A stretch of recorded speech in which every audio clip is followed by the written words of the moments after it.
नमस्कार बच्चों, आप सभी का स्वागत है फिर से मेरे चैनल आकाश मैथ्स क्लासेस में। और आज मैं कक्षा 10 के लिए लाया हूँ जो कि द्विघात समीकरण हमारे पास चैप्टर 4 है। और ये है, मैंने लिया है उदाहरण जो कि बहुत ही इम्पोर्टेंट है। कि उदाहरण चौथा है हमारे पास द्विघात समीकरण 6x² - x - 2 = 0 है कि हमें क्या ज्ञात करने हैं, मूल ज्ञात करने हैं। कि 6x² ऋण x ऋण 2 बराबर 0 दिया है, तो इसके हमें मूल यहाँ पे ज्ञात करने हैं। तो कैसे हम यहाँ पे इसके मूल ज्ञात करते हैं, तो इस वीडियो में हम आगे देखेंगे। और सबसे पहले तो आपका फिर से स्वागत है कि अगर आप मेरे चैनल आकाश मैथ्स क्लासेस पर नए हो तो मेरे चैनल को सब्सक्राइब करना और अपने दोस्तों के साथ शेयर करना मत भूलिएगा। तो चलिए इस प्रश्न को हल करते हैं। कि हमारे पास है, यहाँ पे प्रश्न में हमारे पास जो दिया है उसको हम सबसे पहले लिख लेते हैं। कि हमारे पास दिया है 6x²।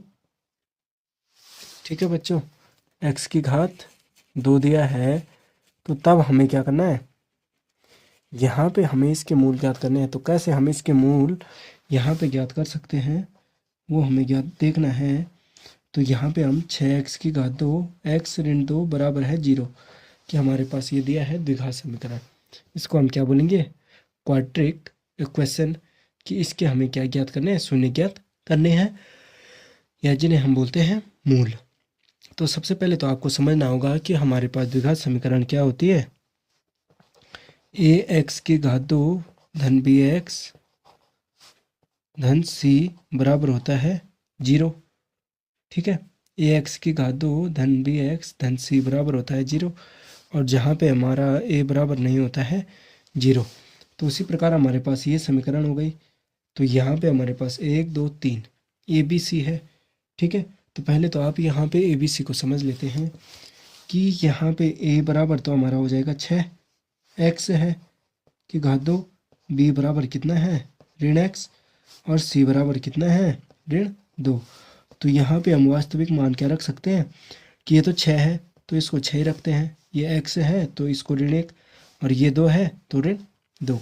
अब यहाँ पे आपको समझना होगा कि कैसे हम इनके मूल ज्ञात करते हैं। तो आपको क्या करना है कि जो पहला पद है उसको a को हमें c से गुणा करना पड़ता है। कि a गुणा c बराबर क्या होता है ac। कि a हमारे पास 6x² है और c कितना है ऋण 2। ठीक है, तो 6 दूनी 12 ऋण 12x², इतना हो गया। ठीक है, तो यहाँ पे हमें इस प्रकार गुणनखंड करने हैं कि जो हमारे पास b है, b बराबर है ऋण 1। तो 12 के गुणनखंड करते हैं, तो 12 के गुणनखंड करने पर हमें क्या करना पड़ा कि हमें चाहिए 1। तो यहाँ पे 6 है, 6 दूनी 12 है, तो यहाँ पे हमें चाहिए 1। तो 4 में से अगर 3 घटाते तो कितना आता है, 1 आता है। तो 4 का भाग अगर हम 3 12 में देते हैं तो 4 तिया 12 होता है, और 3 एकम 3।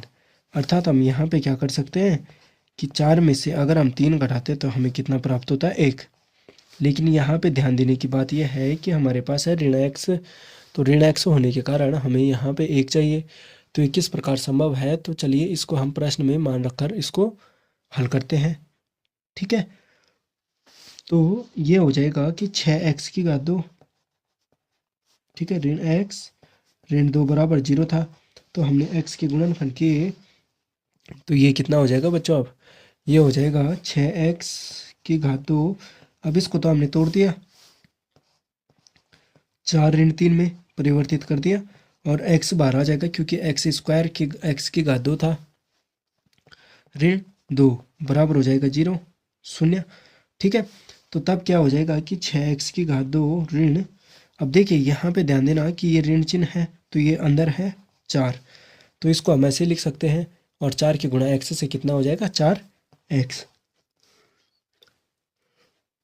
अब यहाँ पे आपको ध्यान देने की आवश्यकता है कि ऋण और ऋण जब बाहर आएगा तो गुणा होगा। तो ऋण ऋण का क्या होता है, ऋण गुणा ऋण बराबर होता है धन। लेकिन धन तो होता है, तो यही हमारा क्या हो जाएगा, यहाँ पे ऋण ऋण का धन हो जाएगा 3x ऋण 2। अब ध्यान दीजिएगा कि यहाँ पे हमें चाहिए था ऋण एक्स। तो एक्स कैसे संभव है कि 4 में से अगर 3 घटाते हैं तो बड़ी संख्या का ही चिन्ह आता है। ऑब्वियसली हमेशा यही होता है कि बड़ी संख्या का ही साइन आता है। तो 4 में से 3 घटाते तो कितना आता है 1, और साइन किसका आ जाएगा ऋण 4 का। ठीक है, तो ऋण 4 का एक्स हो जाएगा। तो ये हो गया हमारे पास। अब यहाँ पे हमें इस प्रकार करना है कि यहाँ पे देखना है आपको, एक पद है जो कि छोटा होगा और एक पद क्या होगा बड़ा। तो देखिए ये बात का है 3x ऋण 2 है, और यहाँ पे है 6x की घात 2 ऋण 4x। तो हमें इसको भी क्या करना पड़ेगा 3x ऋण 2। तो देखिए यहाँ पे आपको पहाड़ा पता है कि 2 के पहाड़े में 4 भी आता है और 6 भी आता है। तो 2 को अगर हम इन दोनों में कॉमन लेते हैं, अर्थात मतलब ऐसी संख्या जो कि दोनों को विभाजित कर दे, तो 2x को लेते हैं, x दोनों में है, तो 6x है, तो 2 तिया तो 6 हो गया। अब देखिए यहाँ पे 2 है और यहाँ पे 1 है, तो 2 में से 1 जाएगा तो कितना बचेगा 1।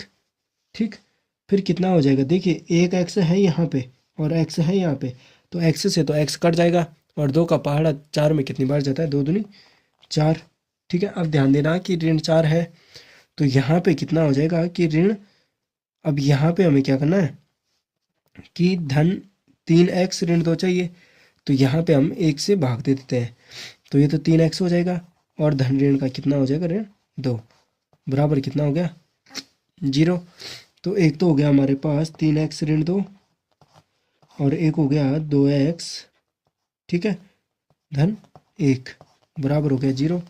तो अब क्या हो जाएगा, अब यही मुख्य है कि 3x, ठीक है, ऋण 2 बराबर अगर 0 होता है तो 3x बराबर, तो ऋण का क्या हो जाएगा धन, ठीक, और x बराबर कितना हो जाएगा 2 बट्टे, क्योंकि हमेशा बट्टे में आता है 3, तो एक मूल तो ये हो गया। ठीक है, पहला मूल तो हो गया ये। अब दूसरा क्या हो जाएगा, दूसरा हो जाएगा कि 2x धन 1 बराबर अगर 0 है तो 2x बराबर कितना हो जाएगा धन है, तो ऋण 1, और x बराबर कितना हो जाएगा ऋण 1 बट्टे 2, तो ये हो जाएगा हमारा दूसरा मूल। तो इस प्रकार हम यहाँ पे इस प्रश्न का जो कि द्विघात समीकरण है बहुत महत्वपूर्ण है वार्षिक परीक्षाओं के लिए और प्री बोर्ड आने वाली परीक्षाओं के लिए। तो अगर आपको ये समझ में आया होगा तो मेरे चैनल को लाइक शेयर एंड सब्सक्राइब करना मत भूलिएगा, और कमेंट और लाइक करना तो मत भूलिएगा, जिससे कि मुझे यह पता चलेगा कि आपने मेरे वीडियो को पसंद किया है और मेरे वीडियो को मेरे चैनल पर आकर देखा है। आपको मिलता हूँ नए प्रश्न के साथ नए वीडियो में। धन्यवाद बच्चों।